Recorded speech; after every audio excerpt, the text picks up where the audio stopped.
In life, some of the most important stories and people we will ever know are those that are in plain sight all along, but it requires a change in perspective for us to be able to see them. And that's how it was for me and a man named James Lomax.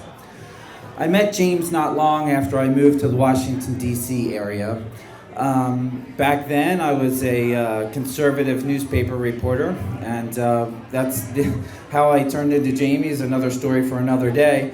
At the time, I was applying for jobs all over, and I got two job offers. One at a publication called iWorld, which is a trade publication for eyeball surgeons. And the publisher brought me into his office, and he said, this is an opportunity to learn a great deal about the human eyeball. And at that time, I was pretty comfortable with the amount of eyeball knowledge I had. And so I took a pass. And so I ended up accepting a job at the Washington Times. And I worked there for a number of years. And I moved into a big, giant, drafty old rental house in the north section of Old Town Alexandria. And located across the street from this house was a church that would serve meals to the homeless. And I noticed this man, he would sit in my driveway, and he was always a little messy. He was about 60 years old, heavy-set guy. Sometimes he would have rubber bands and berets in his beard, and you could tell when he was on his meds or not. Sometimes he'd have these very coherent conversations with you, and sometimes it would just be sort of gibberish. I had a neighbor at the time who didn't like this man, and the neighbor told me that he called the cops on him all the time, and the cops told him that if the guy called the cops, they could only get this man on littering citations and nothing would happen, but if I called the cops, then they could get on trespassing and throw him in jail. And I didn't like my neighbor at all. So I found out who the homeless guy was.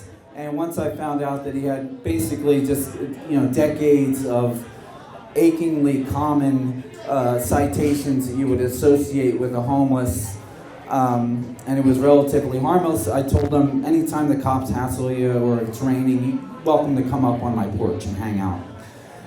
And he became a fixture on my porch for years. And sometimes when I would pull up and he wouldn't notice, I would see him hanging clothes on my door that he would find at different clothing drop-off sites. And he had remarkable taste in fashion, very gender diverse, I should point out. And anyway, years later, he just sort of drifted away and he faded away. And I never really thought where he went or what happened to him. He was just a scene of life, and then he moved on. And it was around this time that I realized that as a reporter, I was finding that the most meaningful stories, the biggest stories I wrote were actually the least meaningful. I would write stories that would get me on Fox News, and I'd be talking about this or that or complaining about Obama, but I missed talking to real people. And so I got a job moonlighting, covering high school sports, because I missed talking to real, actual people. And I started to get to know my community. And when I was doing this job, I was covering a lot of games at T.C. Williams High School. And if you've ever seen the movie Remember the Titans, you'll know that that's the name of the Alexandria's high school, T.C. Williams.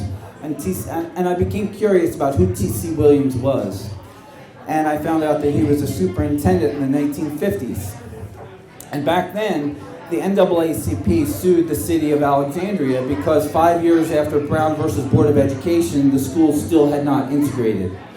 And I found out that the copy of that lawsuit existed up in the National Archives in Philadelphia. And I have family up there, so one day I drove up there and I got a copy of this lawsuit and all of the depositions and the testimony. It hadn't been looked at in decades.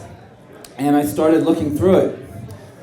And I saw the names of the 9 children that the NAACP used as plaintiffs to force the city of Alexandria to integrate the schools. And I recognized a familiar name, James Lomax. And I thought, oh, it can't be the same guy. it can't be the same man that would drop off clothes and hang out on my porch all day. And so I got the date of birth from the court records, and I compared it to the date of birth on all the littering citations, and sure enough, it was a match. And so here, literally the first person to integrate an elementary school in the Commonwealth of Virginia was also a homeless man who would hang out on King Street, and people would call the cops on to hassle all the time. So I set out to go find James Lomax, and it wasn't easy. I canvassed the area where he used to hang out. People hadn't seen him in years. I checked all the criminal citations. They stopped a couple of years earlier.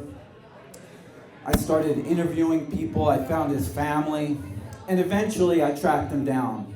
And he was in one of the worst nursing homes in the state of Maryland.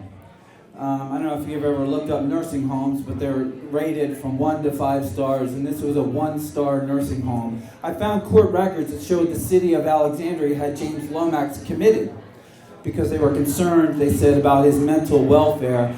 And so I went into this nursing home, and here's a little trick of the trade for reporters and private investigators. If you carry a bouquet of flowers and have a lanyard on you, nobody will stop you. You can go wherever you want in this world. And I walked into that nursing home, and I found James Lomax after all these years. And James took one look at me and was very confused at who was coming to visit him. But he wasn't the same James Lomax that I remembered. He was lying on a cot. He was frail. His beard was still there, but he had to have lost 50 pounds. James Lomax loved to be outside. He was a brilliant man. And here's one thing you should know about the NAACP Legal Defense Fund. They only pick the best and the very brightest of children to put forward because they wanted them to be beyond reproach. And James Lomax, at the age of 8, had nothing but A's and B's and was a brilliant student. When he went to school, he sat alone at lunch. He was spit upon.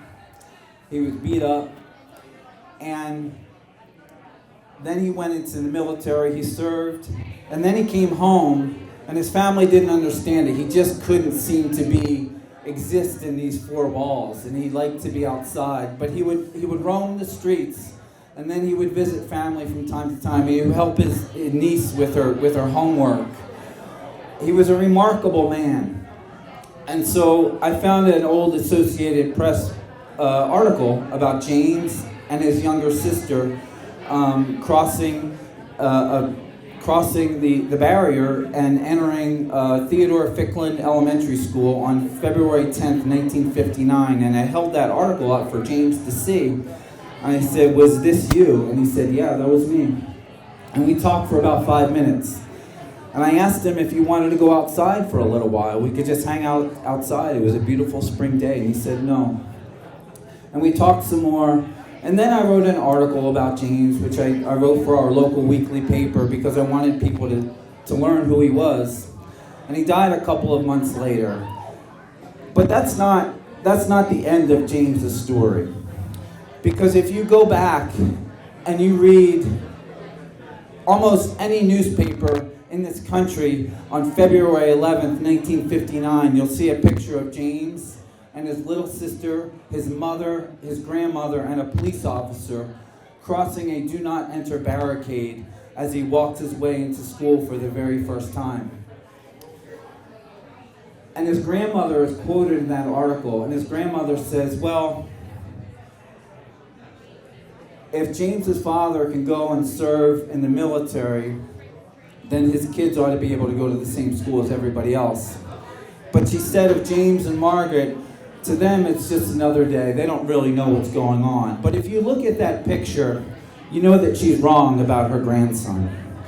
Because James is walking about 3 or 4 paces ahead of everybody else in the pack. He is crossing that do not enter barricade before anybody else. James Lomax is standing tall. James Lomax is standing with his shoulders back.